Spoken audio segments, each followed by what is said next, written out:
welcome to this late session today. I know it's a busy day, and we appreciate that you've decided to come here to join this discussion about unlocking human potential in East Africa, looking at the Nexus approach. Fisea, do you want to turn your camera on and see if we can keep it working? So it's my privilege today. My name is Celia Cranfield. I'm the head of advocacy at Concord, which is a confederation of European NGOs working on sustainable development and international cooperation. And I'm very happy to be able to moderate this discussion with a number of esteemed panelists. So I'm going to introduce them first. I have Fisea Misgebu, who you can see up on the screen here, who's joining us online from Ethiopia. He's the executive director of an NGO called Nexus Ethiopia. I have, ladies first from my left, Maria Grunewald, who's the director of Voice, a network of European NGOs promoting effective and efficient humanitarian assistance. I have, to my immediate left, Dr. Michael Köhler, the ambassador for the Grand Bargain and former European Commission official who worked in many places, including the EU's Humanitarian Assistance Office, DG ECHO. And to my far left, I have Peter Gandalovic, who is the Director for Development Cooperation and Humanitarian Assistance at the Czech Foreign Ministry. So the way we'll work this afternoon is we'll probably do 2 rounds of discussion with the panel, and then we'd like to open the floor and get your comments and questions as well. But maybe just to dive a bit into why this subject and why now. It's been, or it will very soon be, 10 years since the World Humanitarian Summit, and the Grand Bargain was launched along with the UN New Ways of Working. And that's where the concept of the Nexus crystallized, let's say, or started to emerge. As predicted at that time, crises are increasing, and humanitarian aid is not a sufficient or an appropriate response for the communities facing protracted crises. It can't address all the root causes, and other instruments, other approaches are needed, development and peace first and foremost. So the summit and the Grand Bargain 10 years ago proposed this new way. It wasn't entirely new. It was building on existing concepts that had been developed over a long time, linking relief, rehabilitation and development, the continuum, it could go on and on. But the idea was that now, particularly under the UN, one could work towards collective outcomes that would align with some of the SDGs as well, which was a challenging notion for some. Why East Africa particularly? I mean, today at this forum we've had quite a lot of discussion on really urgent topics around the crises in Ukraine, around Gaza, but we shouldn't forget that in East Africa we have about 1/5 of the global humanitarian caseload, so that's 21% according to latest OCHA statistics, driven by climate change, but also conflict, political instability, disease, economic shocks. And, you know, between Ethiopia, South Sudan, Somalia, Kenya, Burundi, it's quite a number of countries that are affected. And some of those countries are also priority cooperation countries for development and bilateral assistance in this region. 55 million are facing acute food shortages, and about half of those in Sudan alone. The refugee population in the region has increased 5-fold in the last 10 years, so since this Nexus approach was first coined. So the challenges are quite significant in the region. Humanitarian assistance is, of course, present, but like we've said, the needs perpetually outstrip the means in terms of humanitarian assistance. Development, cooperation, bilateral assistance, international cooperation is also present. But at least from where I sit, I have a very Brussels-focused world most of the time. It seems like the EU and member states are shifting their approach in terms of international cooperation to something that looks different to what we were used to, that's about the international cooperation serving European economic interests. And von der Leyen is now promoting this concept of an economic foreign policy. And on the peace side, we hear a lot more about security, competition, migration, than perhaps the cooperation we might expect for peace building. So I'm hoping in this panel we can explore what's promising for East Africa and maybe what's more of a concern. But I'm going to turn to you, Fiseha, first. If you can share a little bit from what the situation is in Ethiopia and the communities that you serve, why you believe a Nexus approach is what's needed for these crisis-affected populations.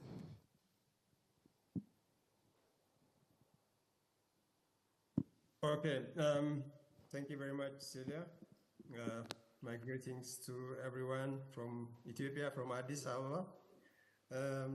So I'm very happy to be part of this session. As you mentioned, the Nexus approach is becoming, a key agenda in the sector. So coming back to Ethiopia, especially to East Africa, mainly the focus is, on the emergency response and on the relief activities, supporting to the most affected communities, especially the internally displaced communities, drought-affected communities, and also other people of concern. So the development programs are, a bit less funded, and also we're observing a missing linkage between the humanitarian response, the recovery, resilience programs, as well as the peace building activities as well. And also we're observing a less coordination among the partners, especially the development partners, the peace building actors, as well as the frontline humanitarian responders, including the NGOs. So I think this is an area where high attention is needed by the humanitarian community, including the donor community, as well as the grassroots and also the international NGOs implementing the programs.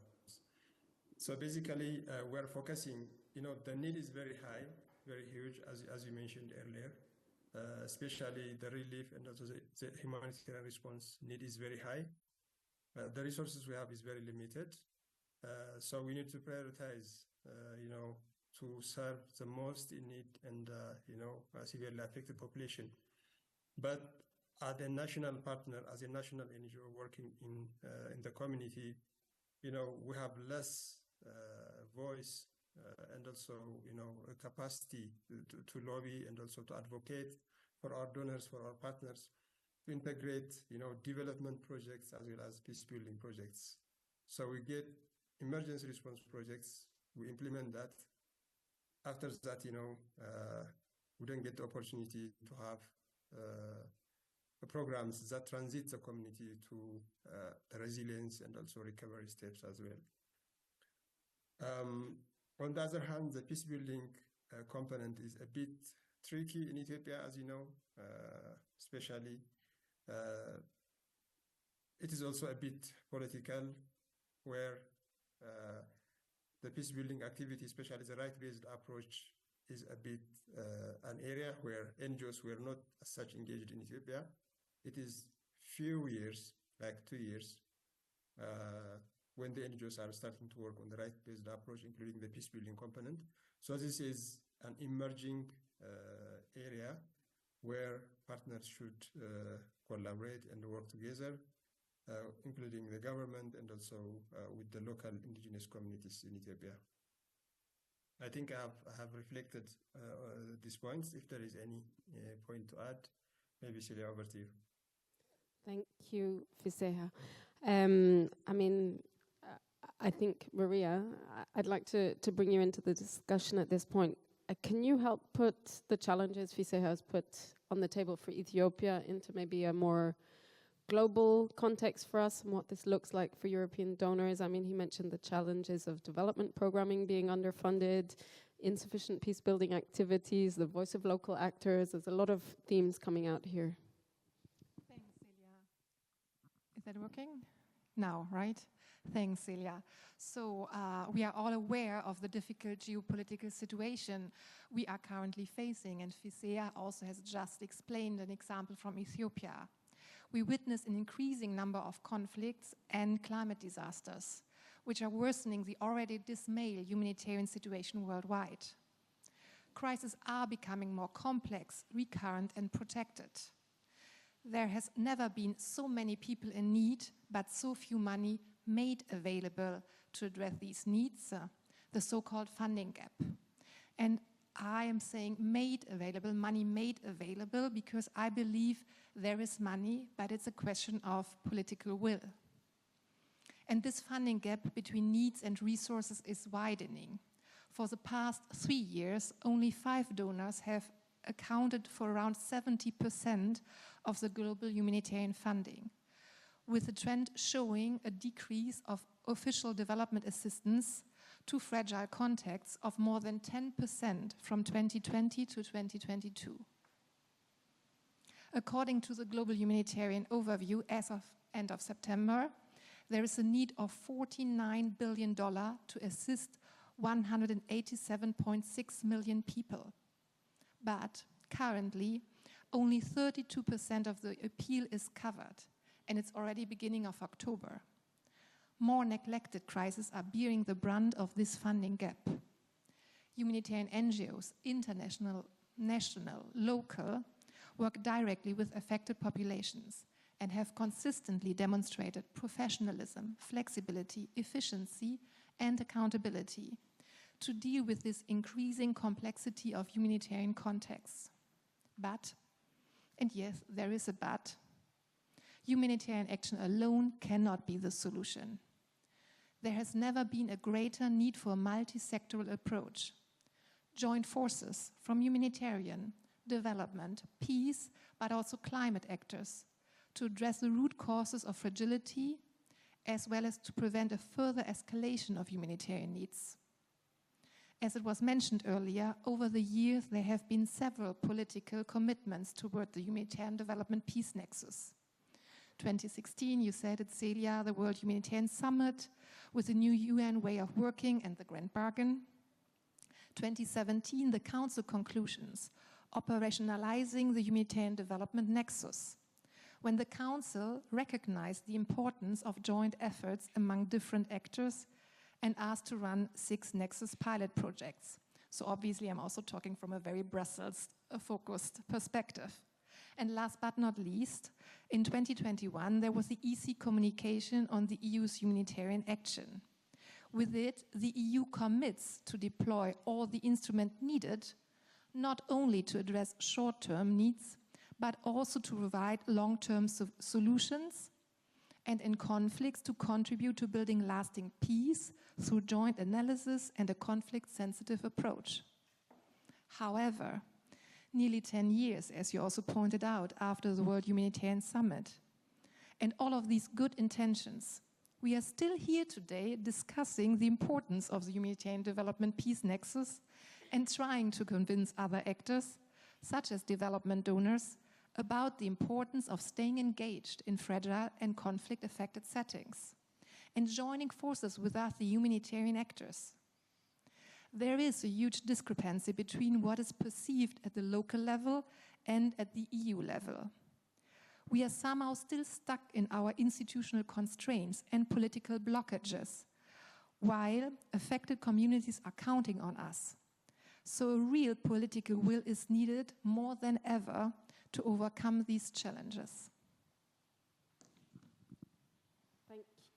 Hello? Oh, thank you, Maria.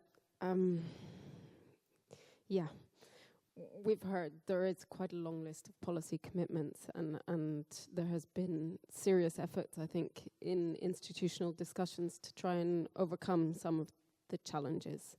But as I was preparing for this panel, I looked at the most recent signals in terms of the political and policy direction, and the new Commission President von der Leyen has political guidelines which will bind the future Commission. She has proposed mandates and specific tasks for her incoming designated commissioners. And what I see is a lot of focus on what I mentioned in the introduction: defense, European economic interests, migration a little bit. And it just feels to me like development and its traditional objectives that are in the Treaty of Poverty Reduction and human rights are squeezed out. Similarly, for crisis management, humanitarian assistance and IHL are present, but among a long list of other tasks as well. And it really makes me wonder how much space there is for the Nexus in this current environment, at EU level at least. So, Mr. Gandalovic, can you tell us a bit, from an EU member state perspective, do you think the member states will drive this agenda forward if the Commission isn't? Thank you. Yeah. Thank you so much. First of all, thank you so much for having me on this distinguished panel. It's really an honor. Second, I'd like to make a disclaimer. As you all know, the future International Partnership Commissioner is a Czech national, Mr. Sikela, so I'm not here representing any of Mr. Sikela's current or future positions. But I am able to represent Czechia's position on this matter. First, I think that the debate on linking international partnership with some, I would say, geopolitical means or objectives is not any betrayal of those development goals as such. I mean, you can always walk and chew gum at the same time, I believe, and I think that you have to always also react on international development and rise of the presence of China in Africa and all these things. So I mean, I don't see anything wrong about our debate that development cooperation, as much as we call it cooperation, must be a two-way highway. It's no longer called development aid, it's a cooperation, and that suggests that there should be something for both sides. As you regard the crisis management portfolio, which is more like Michael's agenda, and I believe that he will probably talk more eloquently about this one. I believe that the emphasis on the Nexus is there in the letter, and also on anticipatory action on things that use modern technologies in reducing risk of disasters. So I think that this is the right step in the right direction.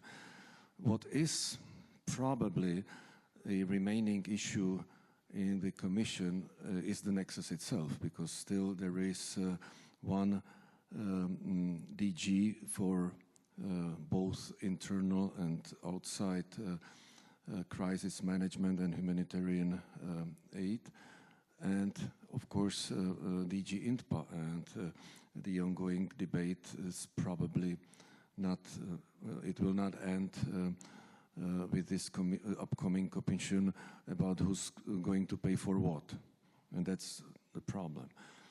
And then for my own country, well, we have it quite easy, because our budget is so small that we have to do the Nexus, because I mean, with little money you have to be smart and most efficient as much as you can use the limited resources. Also, as you introduced me.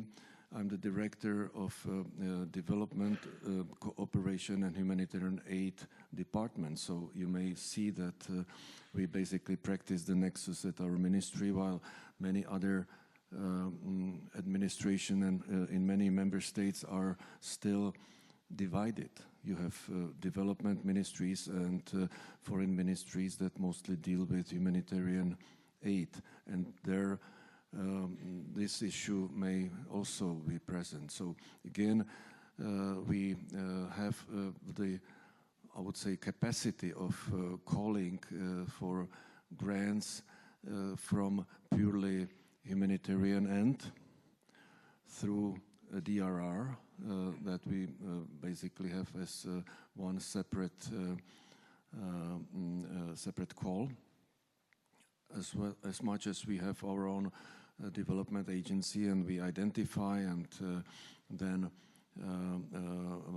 perform long-term development projects.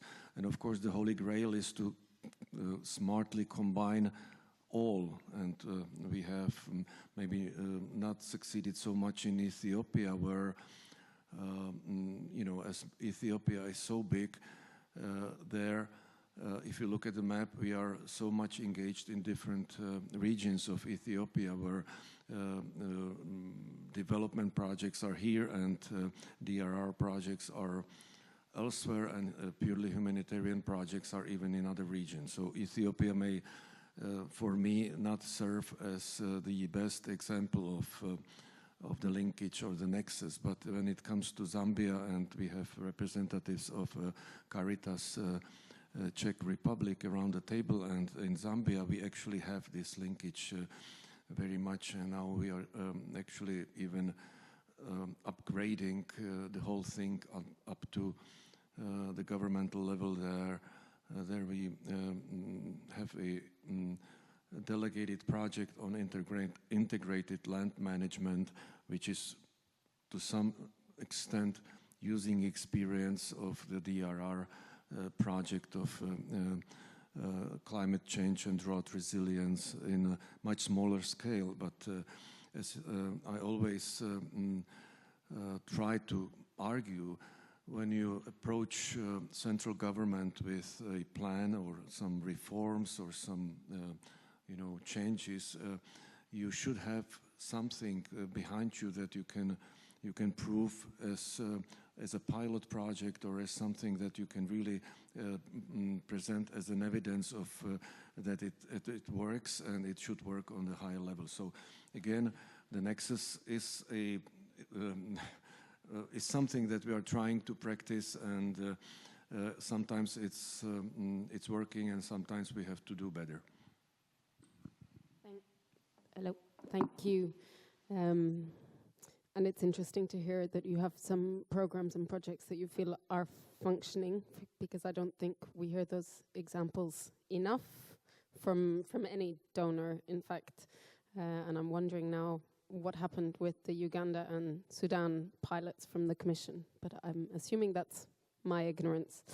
Dr. Kuller, you've heard what the NGOs have to say, those who are present here, and from the Czech perspective, and you have a long history of how the Commission works. Now you're tasked with championing this grand bargain, including the various complexities of the Nexus. Do you think the EU is politically prepared to respond to crises in a Nexus approach? Do you think the EU will do it better in the second von der Leyen Commission than for the last 5 years? You asked me a question, Celia, and thank you very much for the invitation. That requires me to replace this glass of water by a crystal ball here. But I don't have the crystal ball here. And actually, the question is not really, will the Commission do the right thing? The question, I think, is really, what does it take to do the right thing? And the needs are clearly there. I mean, you gave us some striking figures. what is I think, really breathtaking when you look at the Eastern African situation is not only the absolute size of these figures. For example, 70 million people who need humanitarian aid, 56 million who are on IPC 3, 4, or 5, meaning that they are hungry, some of them starving, and so forth. 23 million people forcibly displaced. That is really serious. But what is even more serious is that these figures are rising every year. And actually, they are rising in Eastern Africa now because of the crisis in Sudan. But even without the crisis in Sudan, the figures would have been on the rise. This morning, Deutsche Welthungerhilfe came out with its new Welthungerhilfe hunger report, which they publish once a year.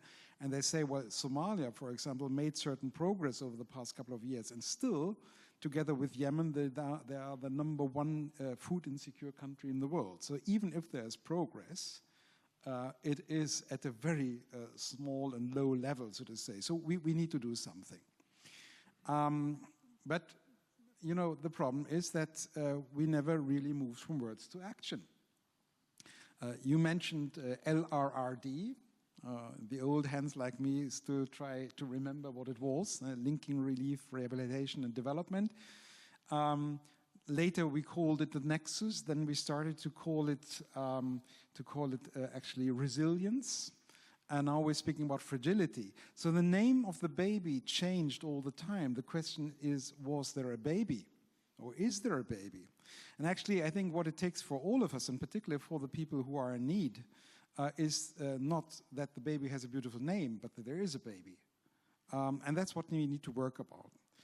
Now, we see international aid trends which are stagnating or diminishing.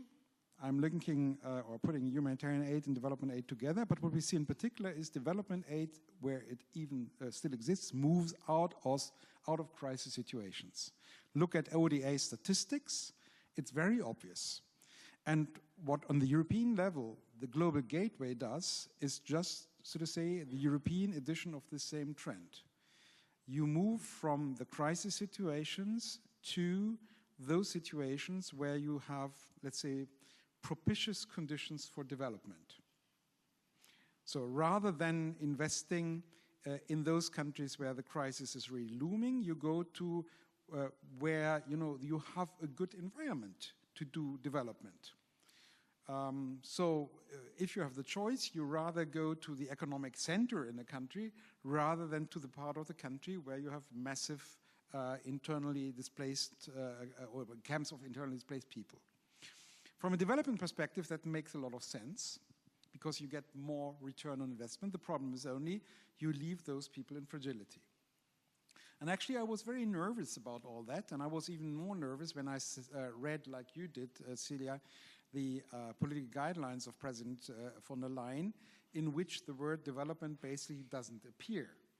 And there's this new term of foreign economic policy or relations or cooperation, which to a certain extent replaces the old notion of development. But I was very pleasantly surprised when I looked at the mission letters for the commissioners designate that, and let me quote from two of them, the one for the commission designate for crisis management, Mrs. Labib, who gets as part of her tasking, and I read it out here, quote, "You should work with other members of the College of Commissioners on a commission-wide integrated approach to fragility, ensuring that humanitarian development, peace, and other policies all work together to better link urgent relief and longer-term solutions." That's a clear tasking.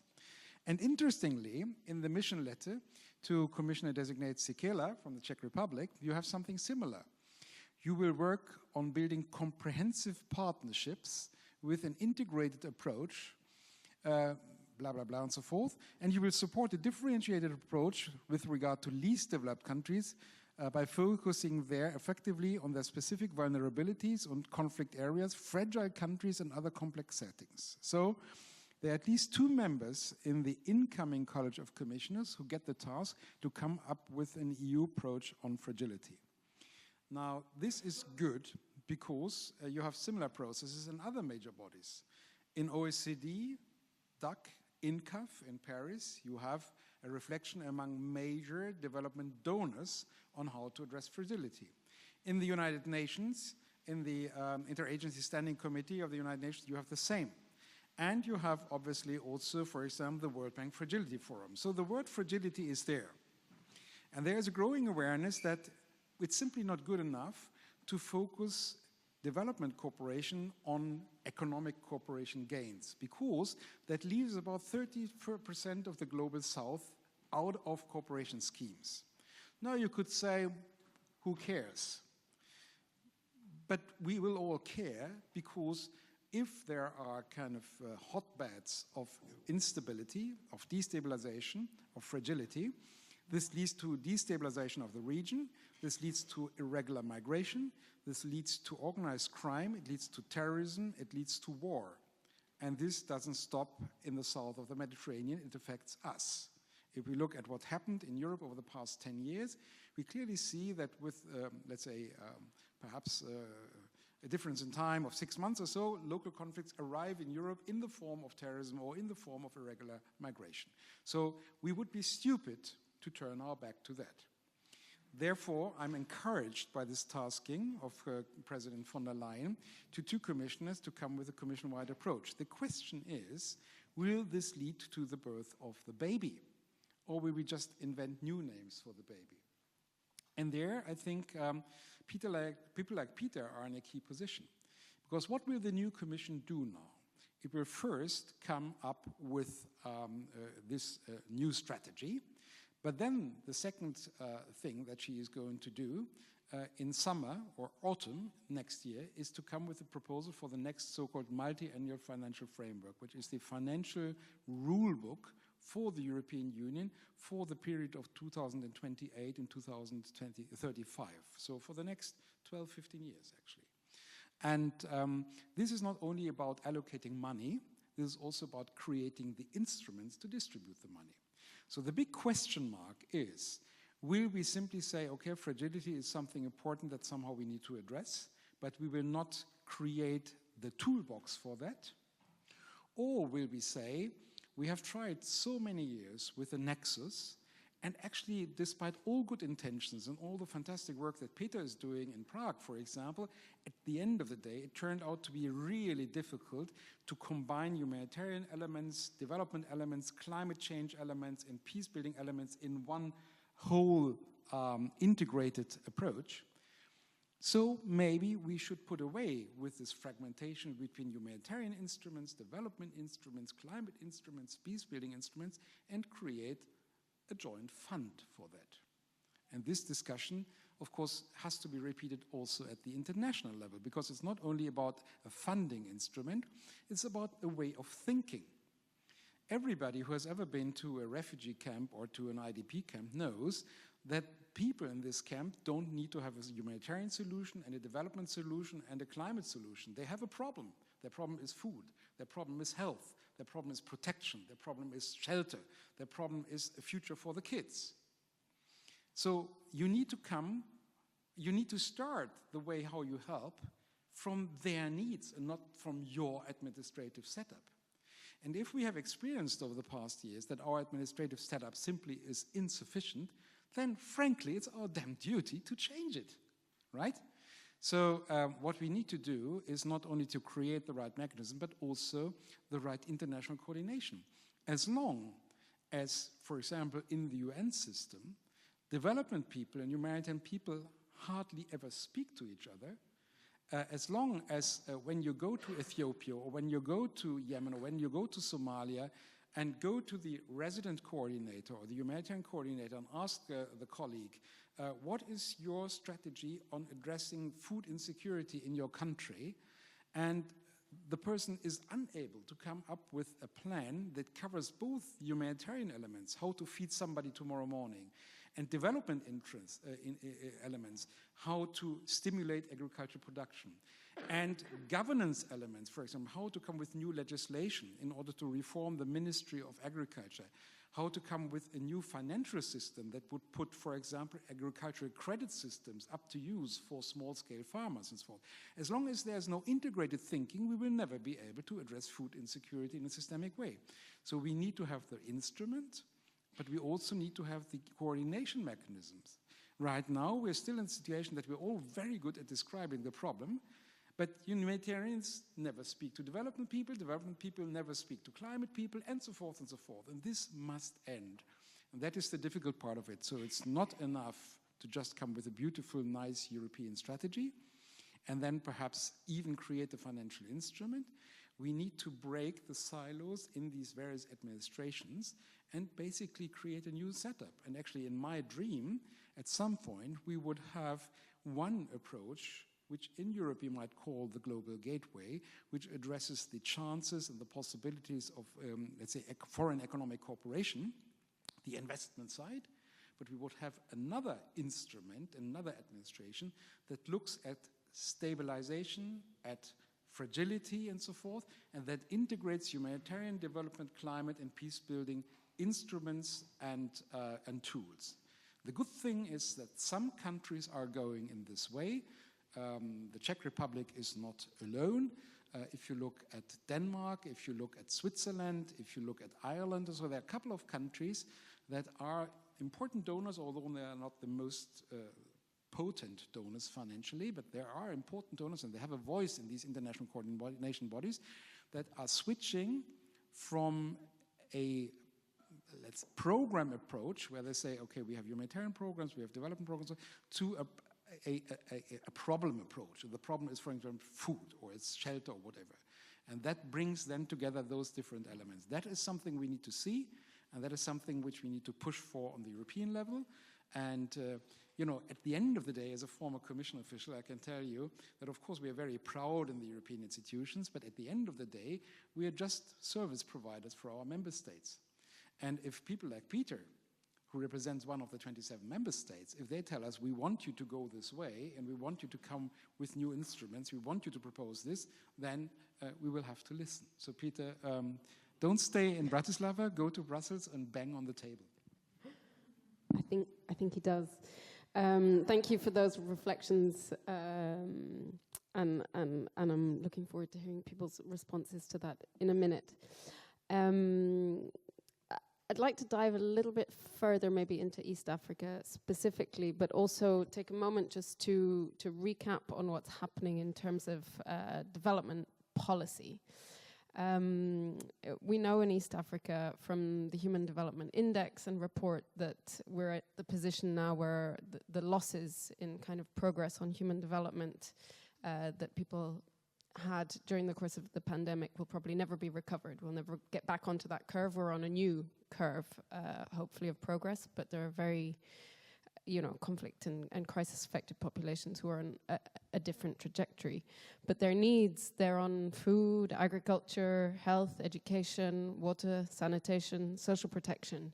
And when we're looking at development, these are all sectors that fit both on the humanitarian aid side in terms of response and where you can have development programs as well. But this global gateway, what is it? I mean, I could spend 3 days here trying to explain and I would never manage. But how it's presented is as an EU's positive offer to countries in the global south that will be sustainable and values-based, that will significantly address financing gaps for sustainable development, and it integrates a combination of financial tools. But what it also is as Michael was saying, an integral part of a future European economic foreign policy. It's very explicitly about securing the EU's access to critical materials for our own energy and digital transitions. And as it was developed, it had some priorities. So we have digital, we had climate and energy and transport initially, very infrastructure kind of focused. Over the course of the past 2 years, health and education have been added to that. But we saw in a report that 29 out of 37 of the globally heavily indebted countries have global gateway flagship projects, and we know that the funding model for this global gateway actually risks driving up debt in those countries. So it's not a small choice that's being made. Yesterday there was a report released by Oxfam, Counterbalance and Eurodad that looked into some of the risks that they've identified that are potentially there in global gateway projects around sustainability, around the rights of affected communities, around how gender is or isn't addressed in a transformative way with these investments. And I think most worrying, or what was most striking for me, was also the conflict and peace risk. Because one of the key issues that came from the discussions at the World Humanitarian Summit was, where is the political will to really address the drivers of conflict and insecurity? So I'm going to turn to Mr. Gandalovic, because we as Concord also looked at 2 global gateway projects.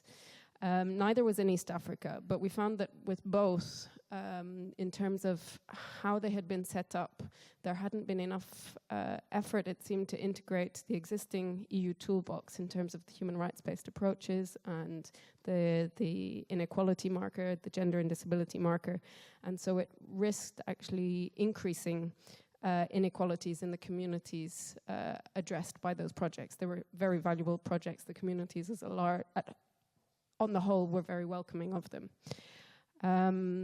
And when I look at the list of flagship projects in East Africa, I see a lot on different road connections for access to raw materials. I see a lot on fiber optic cables, hydroelectric and gas projects. I'm sure many are very interesting, but what I don't see a lot of is human development projects, addressing the basic rights and needs and the fragility that we know there is in the region. So I'd be curious to hear from a member state perspective. Can you tell me how the Global Gateway in East Africa can support this Nexus approach? Are the projects in any way linked to those rights and needs? And I have a second question, if I can, because now I'm wondering, we're 2 years down the road, what are member states learning actually from the Global Gateway approach? Are they adapting as they go along? Well, the Global Gateway project or initiative is rather new, and it began as more or less a symbolic project to actually show the European, the amount of European ability to do hard things in the global south, while Europe always did these things, but it never was labeled as EU project. It was somehow labeled like one or other country's project. So in the view of rising geopolitical influence of other players, the EU at some moment started to identify itself as the EU, which is, I think, okay. And this is when the Team Europe term started. We should no longer be AFD or KFW, we should be Team Europe, because this is at the end of the day, a lot of the money goes from NDK and EFSD Plus and whatever. So that's one thing.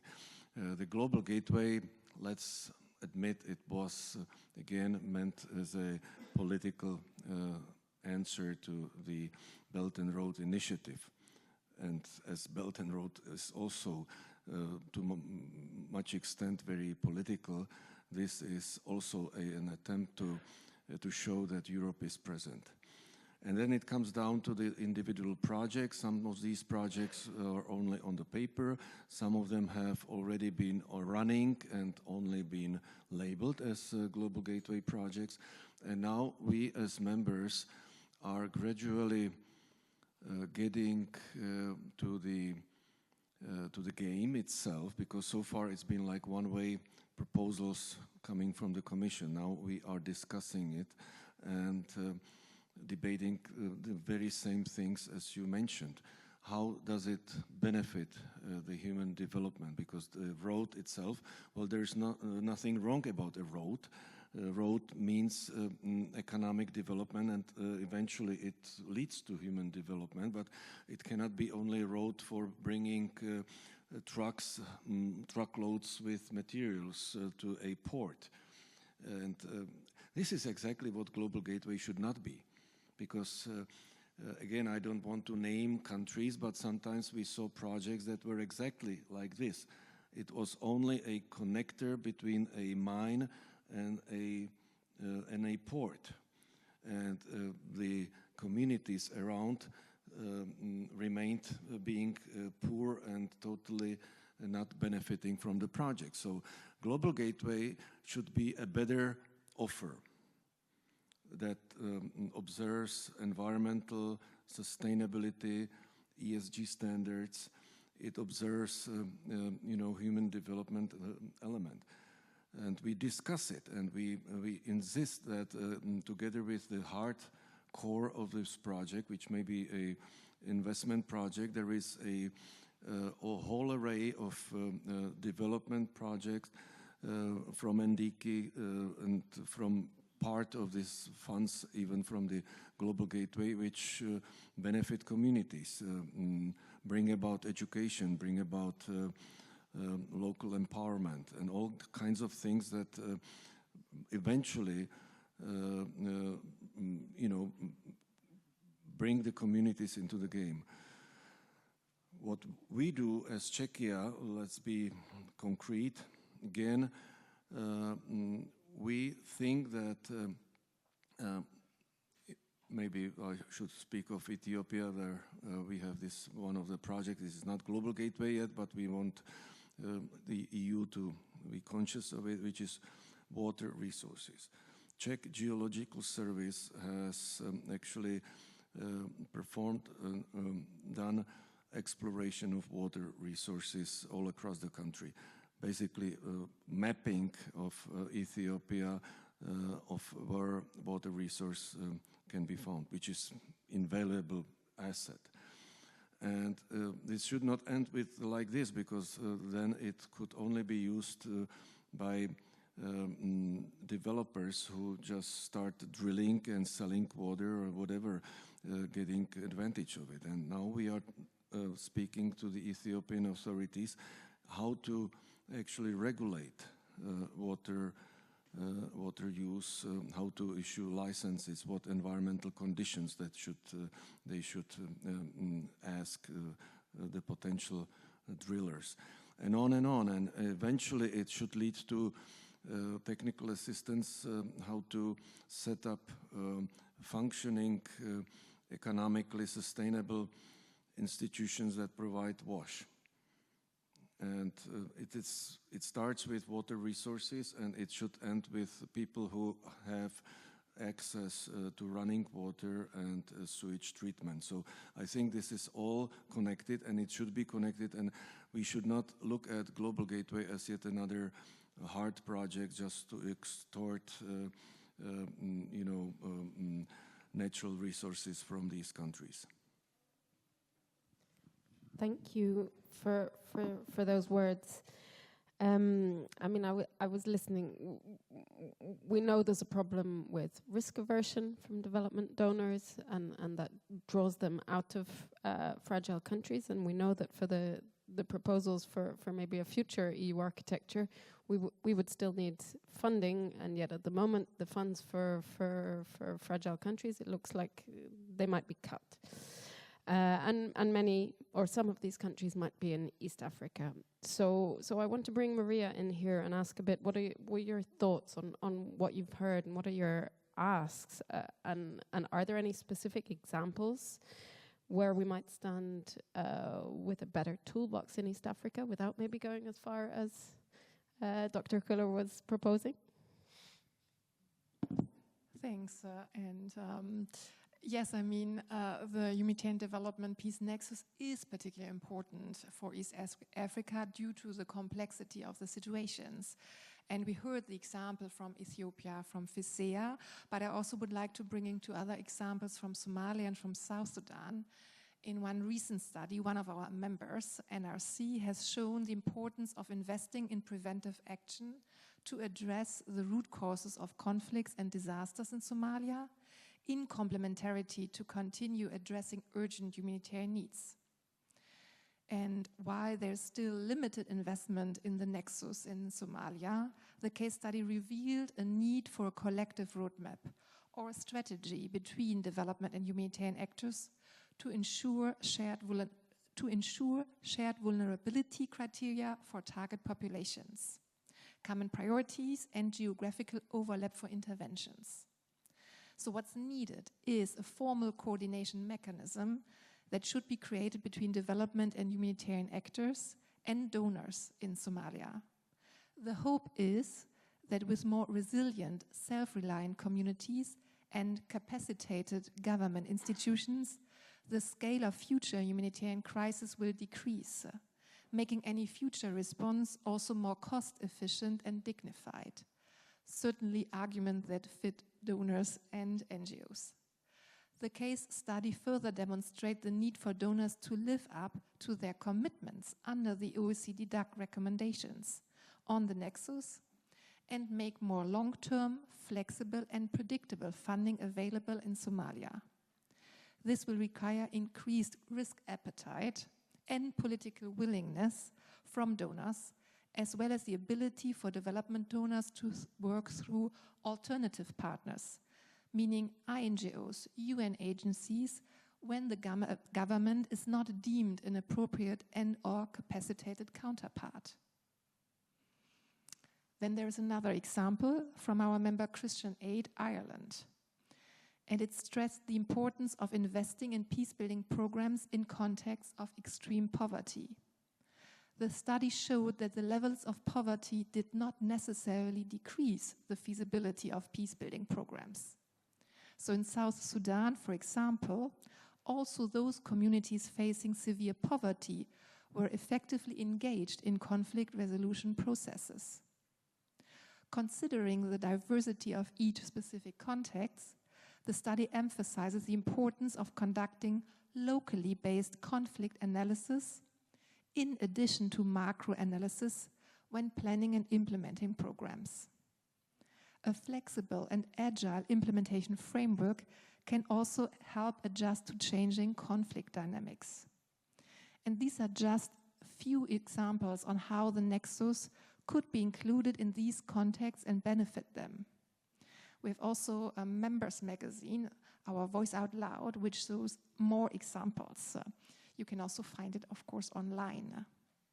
And based on this we ask the EU and member states to find ways to adapt their financial frameworks and tools to enable programs that allow them to better meet and adapt to the needs of crisis-affected communities. So I was very happy to hear that you were also referring to the needs-based approach, Michael. Concretely, in most protected crisis and fragile contexts, development interventions must start earlier and link better with other EU engagements. We believe investing in infrastructure programs like the Global Gateway should not be the only lens through which to look at the future of the EU's external action and its commitment to addressing the multifaceted challenges we are currently witnessing across the world. We urge the EU to revitalize its focus on fragile contexts to ensure that the ambitions of the Sustainable Development Goals, yes, they do exist still, remain high on the agenda and that the populations living in fragile contexts are not left behind. We believe that this must be at the top of DG INPA's political agenda, as addressing fragile contexts is not only the right thing to do, but it's also avoiding total collapse with all its negative spillover effects. Thank you. Thank you, Maria. And I see there is some alignment here. But I'm wondering, actually, do you have concerns, Michael, about the EU's future ability to do this in the future, particularly in East Africa? we've been talking about this a long time now, and I think the solutions you put forward are also not new. Well, of course there are concerns, but it's more the concern that has to do with the fact that the EU is not a very agile little pilot boat, but it's a big, big, heavy tanker. And the heavy tanker takes a lot of time to change course. In order to change course, the tanker needs to have power, steam, so it needs to move, it needs to have a rudder, and it needs to have somebody who works at the rudder, basically says 90 degrees, 180 degrees to the other side. So the question is, will that happen? Because obviously all of us who have ever worked in administration, even in a small NGO, know about the inertia of established systems. And in every system, also in the private sector, you have something like a deep state who will tell you, Celia, you have a wonderful idea, but you know, have you thought of the following 3 or 4 or 5 arguments? And in reality, it might be a really bad idea, what you think is a good idea. And in French, if you have French, they have this wonderful expression of a fausse bonne idée, a false good idea. So there's always a strong structural conservatism in every apparatus that tries to explain to you that your idea, which seems to be so obvious, can absolutely not work and should not work and would work against the interests of your own institution. Therefore, you need leadership. So the point is not to come with a new strategy. Strategies can be drafted within a weekend. There's no problem with that. The problem is whether there will be leadership to implement this strategy. I'll give you one example. Previously, we referred to, for example, the Council conclusions in 2017. I think you were the one, Maria, who reminded us of them. We have not only those conclusions, we have 3 or 4 Council conclusions that basically oblige us to do the Nexus, but it's not happening. In the Council conclusion of 2017, we established 6 pilot countries, one of which is Sudan, but there are also other pilot countries, like, for example, Myanmar. Now, in some of these pilot countries, in the meantime, you had coup d'etats with the effect that development aid was stopped. And FISEA remembers that on the height of the Tigray crisis in Ethiopia, also international assistance, in particular European development assistance, for 2 years was totally stopped in Ethiopia. So how do you want to do Nexus if there's no development aid? Maria just gave us a little hint in saying, well, you guys, you need to find a way to continue with development aid even if you don't want to work with the government. But it's not that easy. It's not that easy. Okay, you always find a couple of millions that you can give to one of the members of Voice. That's not a problem. But is that really a game changer? In particular, I mean, let's think of it. The big money is, of course, in the banks.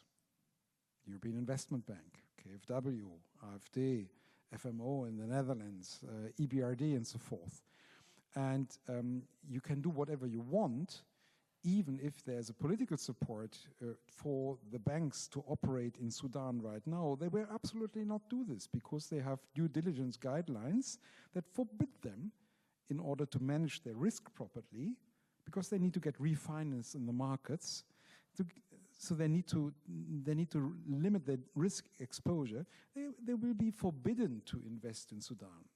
So even the Global Gateway cannot do exactly what President Xi can do in China. He can order his people to build a new railroad in Sudan, and they will do it. Mrs. von der Leyen cannot order EIB or so to finance the building of a railroad in Sudan. So we have a problem there. But we can do better if we want to provide the leadership. So if the pilot is on board of the tanker and changes course, it will take time. But in order to do that, the captain of the tanker needs to be convinced that the whole thing makes sense. And therefore, I'm personally putting my trust in those countries that I call the mid-sized donors. I give you 1 or 2 examples. Switzerland, I think about 2 years ago, reorganized its foreign ministry. And the foreign ministry is also in charge of the management of humanitarian and development aid. They said, we put away with these sector departments. We don't have a department any longer for humanitarian aid and one for development aid and one for I don't know what. We just have a geographical principle. For example, we have a unit or a department for Eastern Africa. And there they're dealing with all those instruments together in a coordinated way. They have humanitarian funding, they have peace-building funding, they have funding for promotion of human rights, they have funding for external investment promotion, everything. And then they can come up with a coordinated approach. Now, if we see that a country like Switzerland, a country like Norway, and a country like Denmark, a country like the Netherlands, a country like Ireland, so those that are not the big, heavy tankers, but the more agile ones, and don't have so many administrations, if they produce better results and that Nexus succeeds, then the big ones will follow. Don't expect Germany or don't expect the EU to be faster than the smaller ones, because our administrations are so big. We have all these established DGs, we have the established ministries. In Germany, you have an aid ministry and you have the foreign ministry. You have two different ministers. They usually belong to two different parties. They will not agree more quickly on a Nexus approach than, for example, the Netherlands, where you have just one ministry that manages everything, and you have less people that need to be convinced. So I would like to have these mid-size donors and partners in international development human aid to show us the way. And that is what we're doing in the Grand Bargain. Let me just add this. It was said before that in 2016 at the World Humanitarian Summit, the Nexus was established or was seen as one of the reform steps that the humanitarian sector should go through. We started off well. We had a working group led by Denmark and UNDP that came with all kinds of commitments. And then in 2018, the whole thing was stopped because there was not more progress. And, you know, the debate in the meantime had shifted to other fora in the United Nations and so forth. Now, I want to take this up again, and we will still this year or early in the new year come with meetings on the Nexus in the Grand Bargain, where my challenge will be to bring together humanitarian leaders and development leaders. And the idea is not to redefine the baby, as I said. The idea is to have a truthful discussion, a moment of truth and honesty, where I want the leaders, real decision makers in both areas, to tell me face to face, do I really want the Nexus? And yes, what will I do in order to make it happen?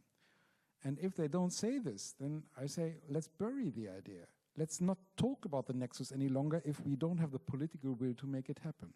But if we have the political will, then we need to take the next steps, and this is what this fragility strategy might be useful for, that is to define the instruments, the toolbox, and the financial resources that we need for that. So I think we are into a period of about half a year or 9 months, where on the level of international discussions, Grand Bargain, but also on the level of the European Union, we have maybe a final possibility to push in this direction.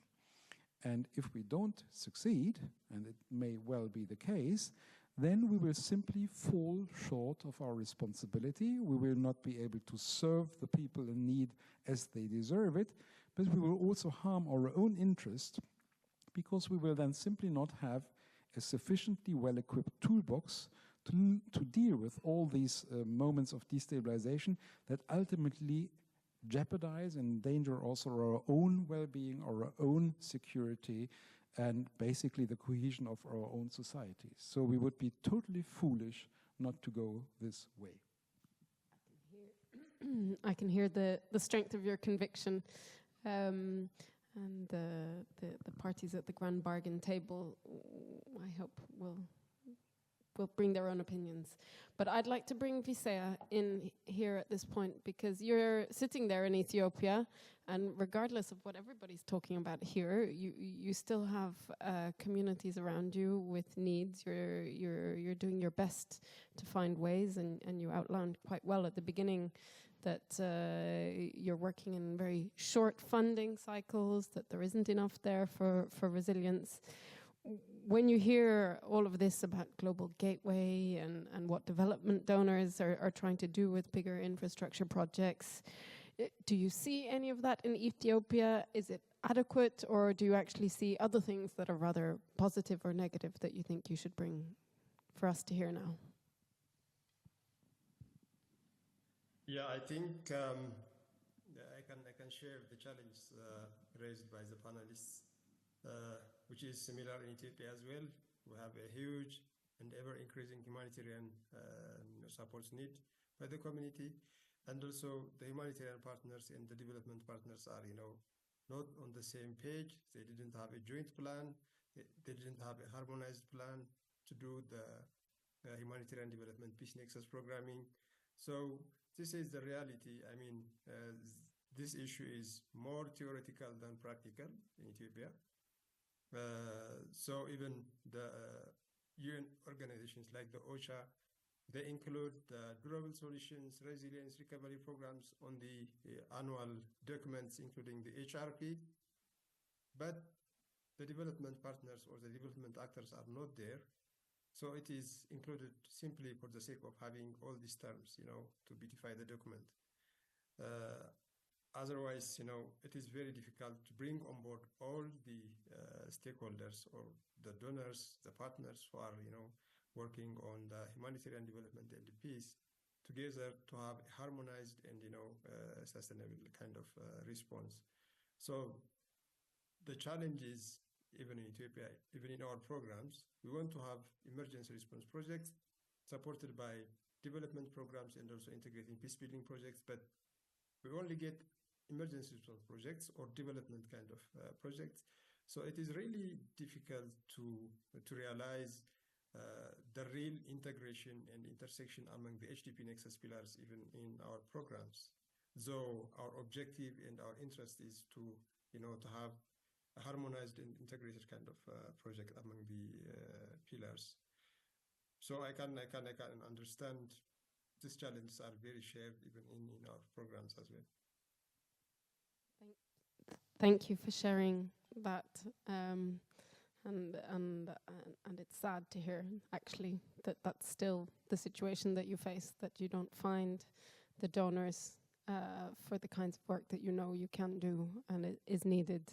Like Michael said, you go into any camp and that's what the needs look like. They cover the whole spectrum. Maybe I'd like to open to the floor now. I know we're running a bit late, but we also started late, so I do want to give people a chance to come in if they have comments or questions. Please.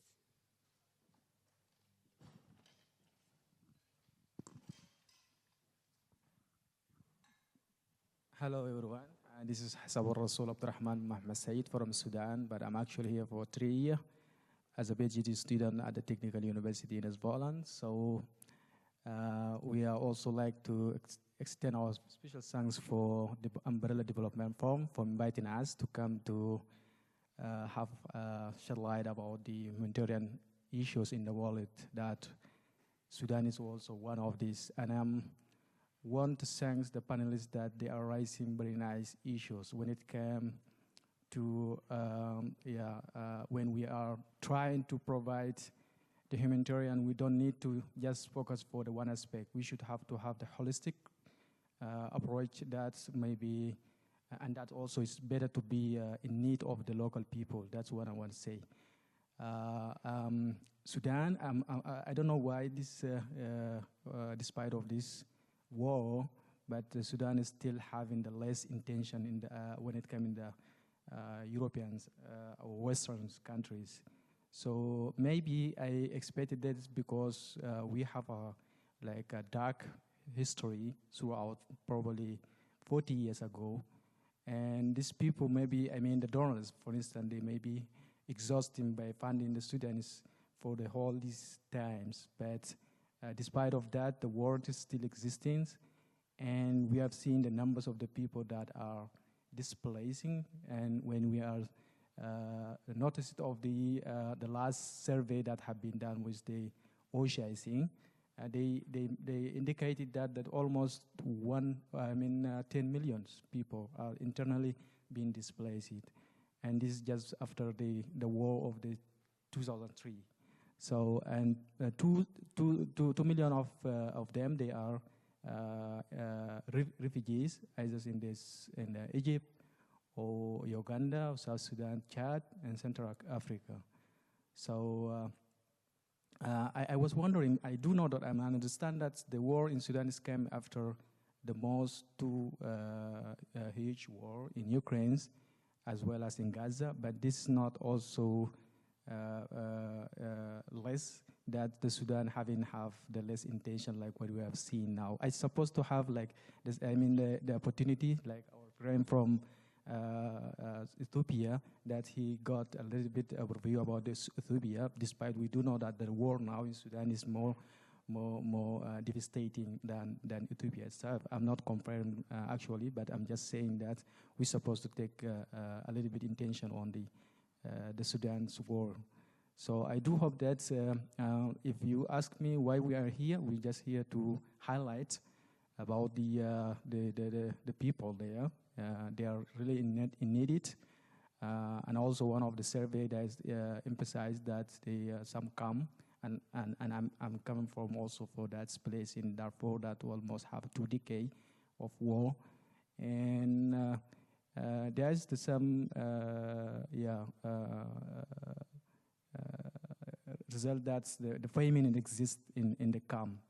For instance, North Darfur, this is the area that now under control of the RSF, and it's almost been siege for almost 8 months continuously, not allowing them to provide water or even aids. So there's a lot of things, but despite of all this, we have seen now the international community not acting when it came to responding to humanitarian aids. So there is some claim that also these governments in Sudan not allowing, some cases I could say, and both of part of the war, they are not allowing for the international community to have real access. And I will agree with the panelists when they say that environmental aspect also is one of the most problem that also devastating the East African countries, including my countries, is one of the vulnerable countries in the. And most of these issues or dispute between this group, they sometimes is rising because of this lack of resources, and when it came to the water exactly. So we have to have, I am agree with you guys, to have the holistic approach when it came to respond in the humanitarian aspect, not just focusing on the food is on the necessary things, since the people are in need currently, but we have to have, I think, the maintenance, I mean, the way that we can able to have real development aspect when it comes for these people. And it's reality that when you have a war like what we have seen in Sudan, so you are more or less expected to see more of the refugees that they may come in Europe. And that's one of the problems. So I'm calling for the international community and donors, specifically Europe's. They're supposed to have put real, intentions on the Sudan's, trying to scale up their humanitarian funding, and as well as most important, that access also. This is important. So I'm sorry for taking all this time. I do know that there may be a lot of people, they need to intervene, but thank you so much again for this opportunity. And we do looking forward to have like a strong collaboration with these people. Thank you so much. And thank you. I'm conscious that there are 4 of us here who are not from or in East Africa, and this discussion was meant to be about East Africa, so I think it's very relevant that you draw attention to the alarming situation in Sudan and the needs and the calls that you would have. And I also appreciate that you are another speaker who brought climate and environmental issues into this discussion, which maybe don't get the visibility that they ought to always. Do we have another comment or question? Okay. I'll take 2 more, and then really we need to finish.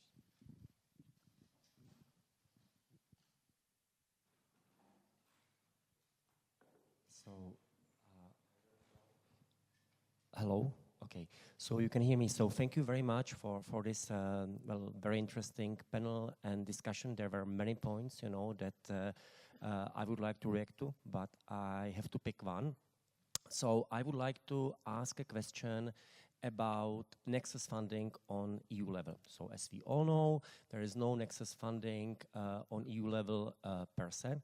You have DG ECO, that's responsible for humanitarian funding, and then INTPA and NIR responsible for development funding. And as Michael rightly pointed out, it's much easier for smaller and more agile countries, member states, EU member states, where the funding agenda is centralized under one roof, so they can perhaps move quickly.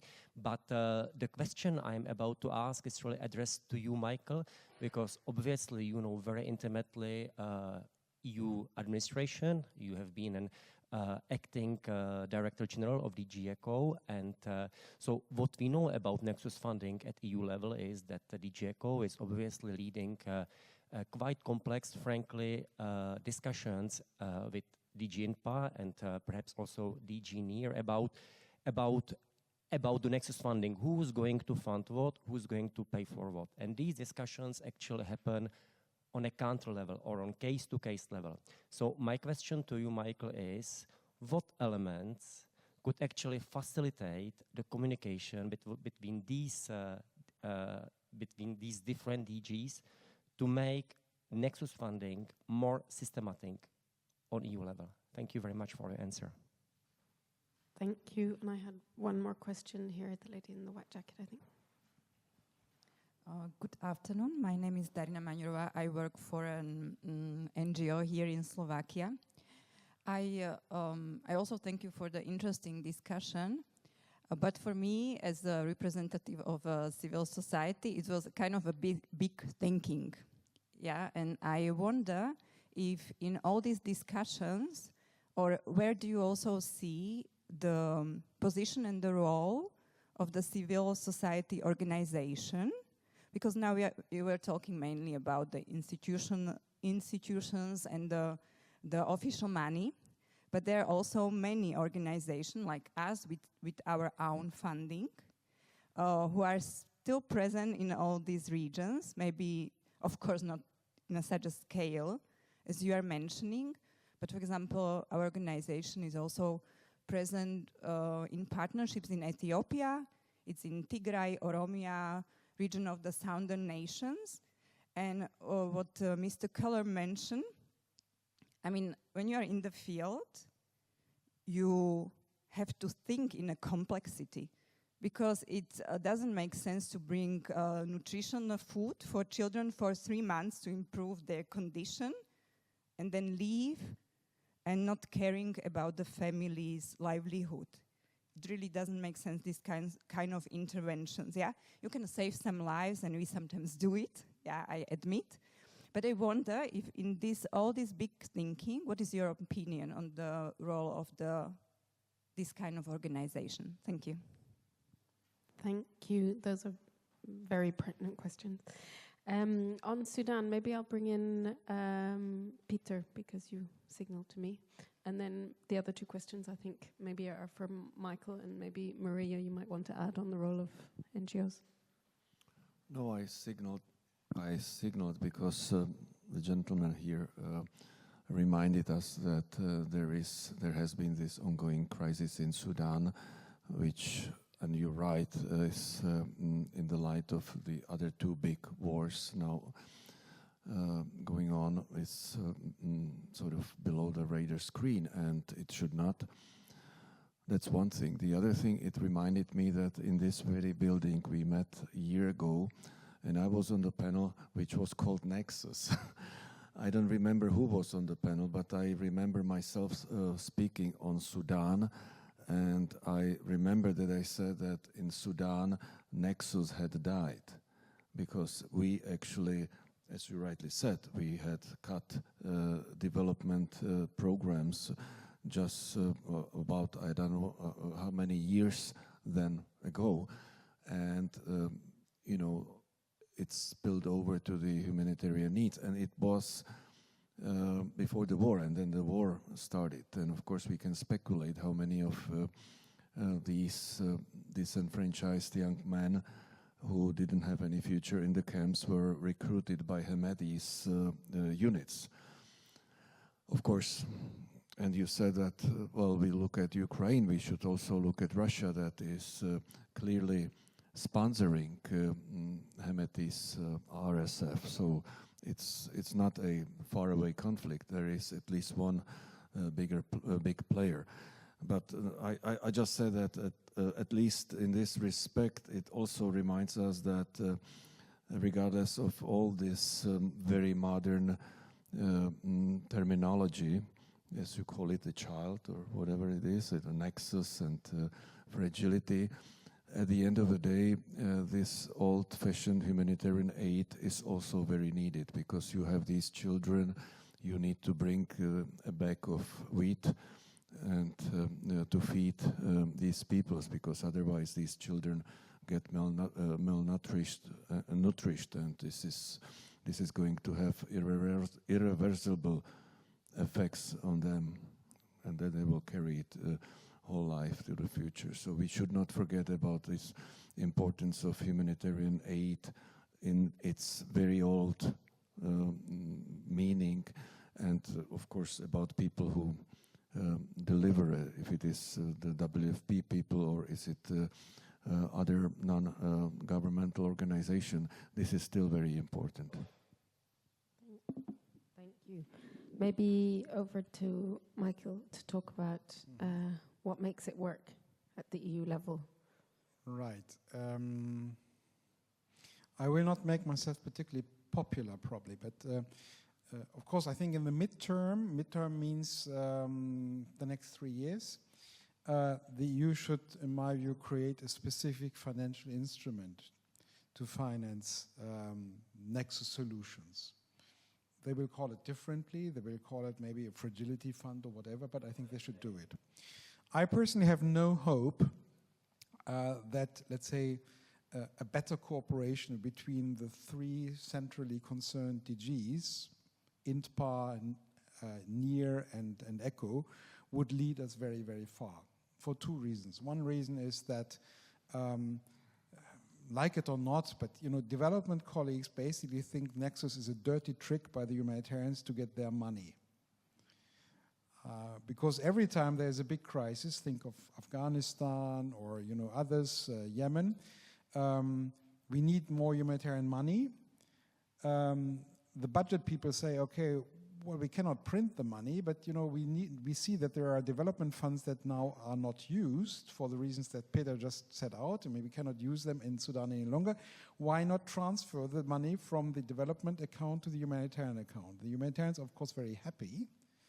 We would be even happier if we could get the money and the development people would still stay engaged.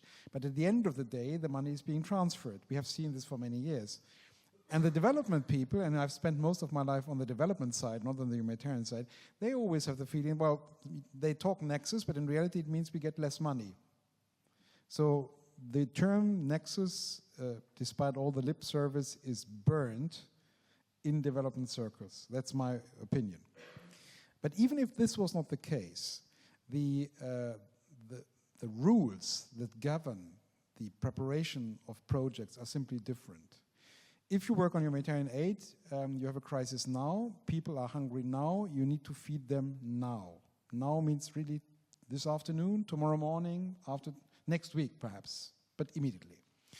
If you do development funding, maybe in Prague you are much quicker than in the European Union, but in the EU it means if you do a budget support program, it takes about a year until you see the first effect. If it's a normal program, it takes about 2 to 3 years, and if it's a blending project where you bring in big financial instruments, like for example EIB or so, it takes you at least 3 years between the decision and something really happening on the ground. And this is because of tender procedures, this is because of rules, because of the involvement of the European Parliament and so forth. It's not because people are not working. Yeah? So you cannot really synchronize the humanitarian and the development instruments. Therefore, I think you need to have a specific pot for that.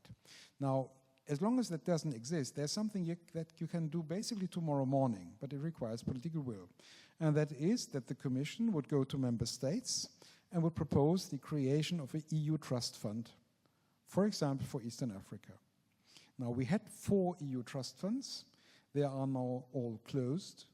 We just got a critical report by the Court of Auditors about the Africa Trust Fund. I personally believe this is rubbish. I can say so because I'm no longer in active service. I think the Court of Auditors didn't understand a word. There's also a rather negative view of the EU trust funds in the European Parliament. I think despite all my best efforts, the members of Parliament had no interest to really understand what is so good about these trust funds.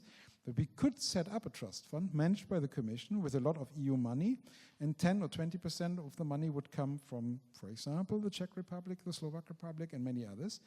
And the advantage, and I managed 2 of these trust funds myself, the advantage is that they are all basically used to cater for needs and of people in crisis situations, either in crisis countries in Africa leading to migration pressure, or the mother trust funds, for example, for Syrians that find themselves in Turkey, in Lebanon, in Jordan, in Iraq, or perhaps in Egypt.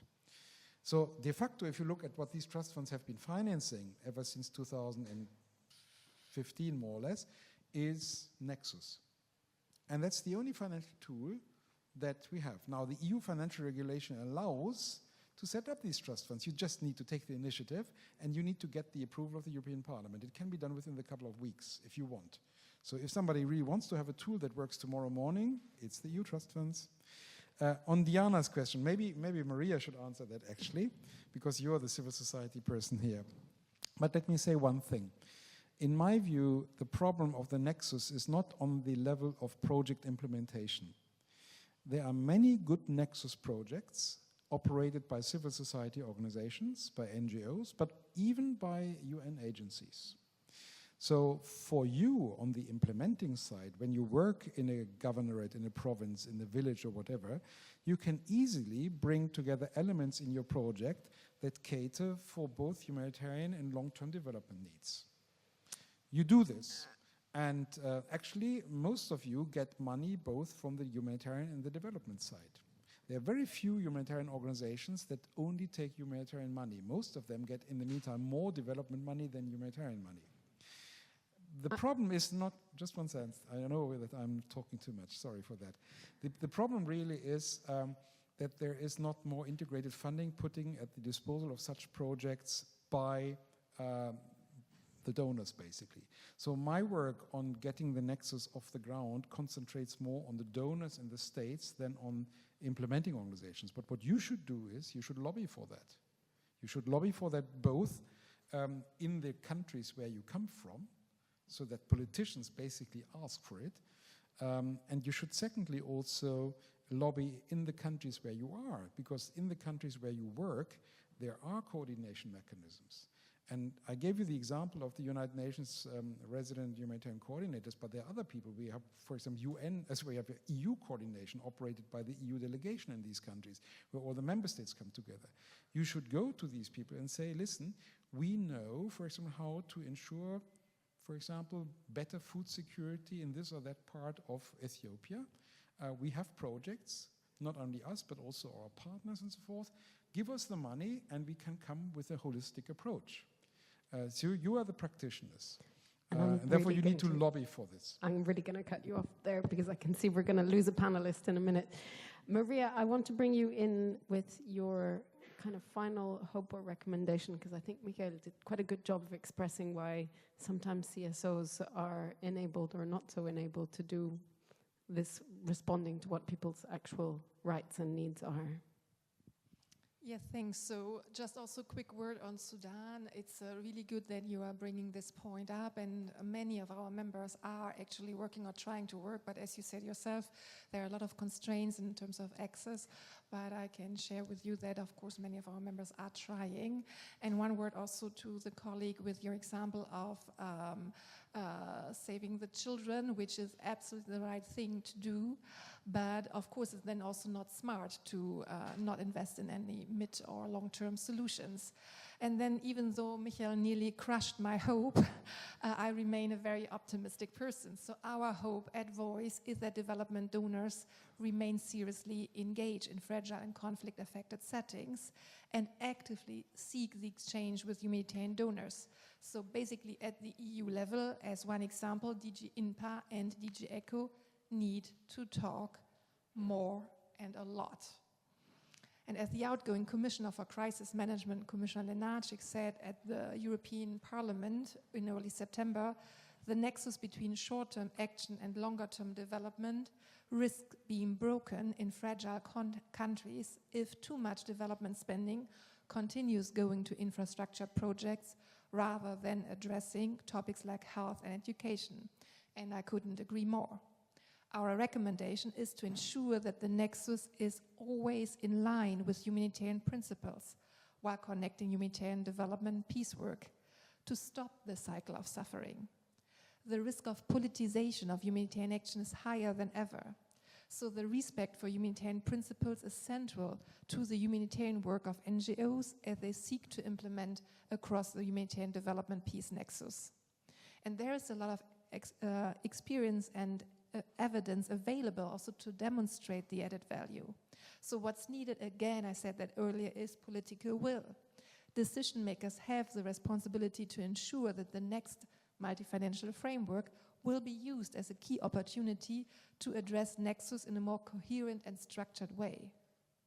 And why we call for humanitarian aid budget line to be kept separate in this big financial framework of the EU and reinforced from the beginning of the next MFF cycle to address the skyrocketing level of humanitarian needs. We also call, and here I'm in line with Michael, for the need to adapt financial frameworks and tools to a nexus approach. And this means prioritizing predictable, flexible, multi-year funding in all contexts. We also remind the importance of community-based actions, building meaningful partnerships with local responders and including them in the design and implementation of programs. And just my last 2 points, as the MFF negotiations have already started, we call on all political actors to stay engaged in humanitarian action and in fragile contexts, to respect IHL and principled humanitarian action, and to mobilize the necessary resources. And of course, at Voice, with our 90 members, we stand ready to support them with our experiences and expertise. Thank you, Maria. And I think the final word in terms of recommendations and hopes should come from you, Fiseha. What's your call to us? Thank you very much. I think,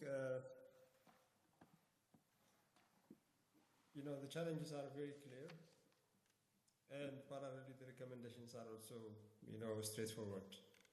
I know it is not that easy, but the humanitarian partners, especially the donor community, should jointly work and should have a harmonized plan to address all those challenges, including, addressing the humanitarian needs is very important.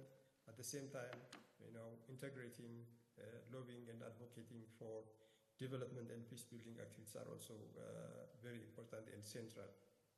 So apart from that, all the efforts, we are not observing a positive kind of change. I mean, we are supporting the community for some time, and also after the projects are closed, there is a relapse of all the humanitarian crisis again. So I think this is very critical.